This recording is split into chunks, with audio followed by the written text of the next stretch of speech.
వికారాబాద్ జిల్లా SP కార్యాలయంలోని parade మైదానంలో జాతీయ జెండాను ఆవిష్కరించిన జిల్లా కలెక్టర్ నారాయణరెడ్డి. 75వ గణతంత్ర దినోత్సవం సందర్భంగా పోలీసుల గౌరవ వందనం స్వీకరించిన కలెక్టర్. జెండా ఆవిష్కరణకు హాజరైన ఎస్పీ కోటిరెడ్డి, బీసీ కమిషన్ సభ్యులు శుభప్రద్ పటేల్. అలరించిన వివిధ పాఠశాలల విద్యార్థుల సాంస్కృతిక కార్యక్రమాలు. ఎందరో త్యాగదనుల పోరాట ఫలితంగా మనకు 1947 ఆగస్టు 15న బ్రిటిష్ పాలన నుంచి విముక్తమై భారతదేశం స్వతంత్ర దేశంగా ఏర్పడింది. తదనంతరం 1935 భారత ప్రభుత్వ చట్టం ఆధారంగా పరిపాలన కొనసాగింది. భారత ప్రజల ఆశలు, ఆకాంక్షలకు అనుగుణంగా డాక్టర్ బాబాసాహెబ్ అంబేద్కర్ గారి అధ్యక్షతన కమిటీ ఏర్పాటు చేసి విపులంగా చర్చించి సవరణలు చేసి ఆమోదించబడిన భారత రాజ్యాంగం 1950 జనవరి 26 నాడు అమలులోకి వచ్చింది. భారతదేశం సర్వసత్తాక, సామ్యవాద, లౌకిక, ప్రజాస్వామ్య, గణతంత్ర రాజ్యంగా అవతరించింది. ఈ రోజు నుండి భారత ప్రజలు సంపూర్ణ స్వేచ్ఛను, సమానత్వాన్ని, లౌకికత్వాన్ని, న్యాయాన్ని హక్కుగా పొందుటకు వీలు కల్పించబడినది.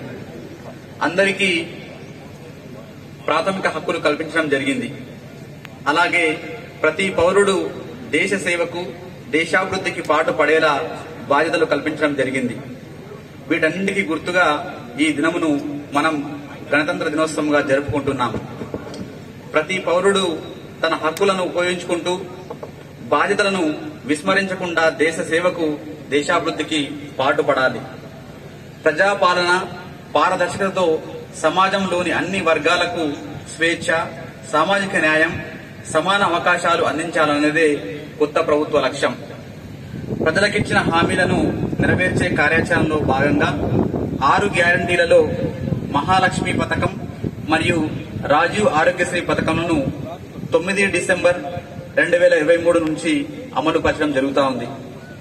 మహాలక్ష్మి పథకం కింద జిల్లాలో ఇప్పటి వరకే టీఎస్ఆర్టీసీ ద్వారా 25,08,600 ఉచిత బస్సు టికెట్లతో మహిళలు పల్లె వెలుగు మరియు ఎక్స్ప్రెస్ బస్సులలో ప్రయాణ సదుపాయాన్ని ఉపయోగించుకున్నారు. రాష్ట్రంలోని పేదలందరికీ ఉచితంగా కార్పొరేట్ వైద్యం అందించాలనే గొప్ప ఉద్దేశంతో రాజీవ్ ఆరోగ్యశ్రీ పథకం కింద రాష్ట్ర ప్రభుత్వం వైద్య సహాయ పరిమితిని 10 లక్షల రూపాయల వరకు పెంచడం జరిగింది. జిల్లాలో తేదీ 28 డిసెంబర్ 2023 నుండి తేదీ 6 జనవరి 2024 వరకు ప్రజాపాలన కార్యక్రమం ద్వారా అభయహస్తం గ్యారంటీల కొరకు దరఖాస్తులు స్వీకరించడానికి జిల్లాలో ఉన్న 566 గ్రామ పంచాయతీలు మరియు 4 మున్సిపాలిటీలలో 57 బృందాల ద్వారా 2,84,275 దరఖాస్తులను స్వీకరించడం జరిగింది. ఈ దరఖాస్తులను 1,200 మంది సిబ్బందితో ఆన్లైన్లో నమోదు చేయడమైనది. మన ముఖ్యమంత్రి శ్రీ రేవంత్ రెడ్డి గారి నాయకత్వంలోని ప్రజా ప్రభుత్వం అభివృద్ధిలో ప్రపంచంతో పోటీ పడేలా సంక్షేమంలో సరికొత్త అధ్యాయం లిఖించాలని పట్టుదలతో ఉన్నది. ప్రజల ఉద్యమ ఆకాంక్షలు, ప్రజా సంక్షేమమే ఈ ప్రభుత్వ ప్రాధాన్యాలు. అర్హుడైన ప్రతి వ్యక్తికి సంక్షేమ ఫలాలు అందించడం బాధ్యతగా ప్రభుత్వం గుర్తించింది. శ్రీ